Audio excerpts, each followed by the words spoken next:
Hello everyone, praise be to God. In the Bible, in the Old Testament, God promised the children of Israel the land of Canaan as their inheritance.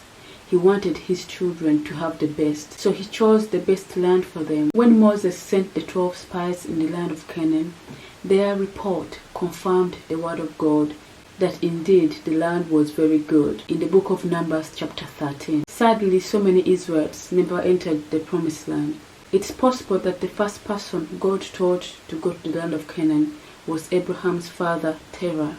The book of Genesis chapter 11 verse 31 to 32 says that Terah took his son Abram, his grandson Lot, son of Haran, and his daughter-in-law Sarai, the wife of his son Abram, and together they set out from Ur of Chaldeans to go to Canaan. But when they got to Haran, they settled there. Terah lived 205 years, and then he died in Haran. So Terah, Abram's father, set out for Canaan, but settled in Haran instead. God then called Abraham. So God told Abraham to go to the land of Canaan. And in Genesis chapter 12 verse 5, Abraham arrived in Canaan. In the book of Exodus, God then called Moses to lead the people of Israel out of Egypt into the promised land. However, the first generation of Israelites who came out of Egypt did not enter the promised land because God rejected them, and the reason for that is because they never followed him wholeheartedly. Apart from Joshua and Caleb, the first group of Israelites who set out from Egypt to go to the promised land but never reached it are like Abraham's father Terah, who set out to go to Canaan but settled in Haran instead. However, God promised that the children of the Israelites who had died in the wilderness will be the one to possess the promised land. We are all on a journey headed for the promised land. Some will make it, but many will die in the wilderness. Some people like Abraham's father Terah have chosen to settle where they are. They've chosen not to enter the promised land. They think it's a waste of time. They don't want to do things God's way.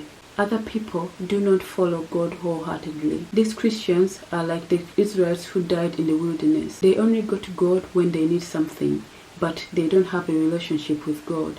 These people will die in the wilderness. The third group of people are those who are dedicated to doing God's work, but are not interested in the things of the kingdom. And these Christians represent the Reubenites, the Gadites, and the half-tribe of Manasseh. In the book of Numbers chapter 32, the Reubenites, the Gadites, and the half-tribe of Manasseh agreed to fight for the Israelites, agreed to help the rest of the Israelites to enter the promised land.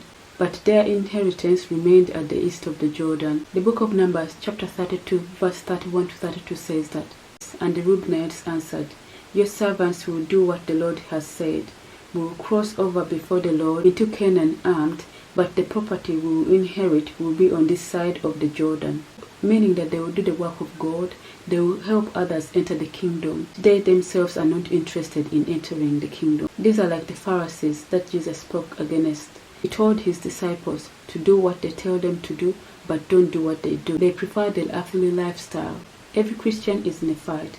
These Christians are helping their fellow Christians to enter the promised land by doing God's work. To finish off, a few people made it into the land of Canaan, which was the land that God promised to his people.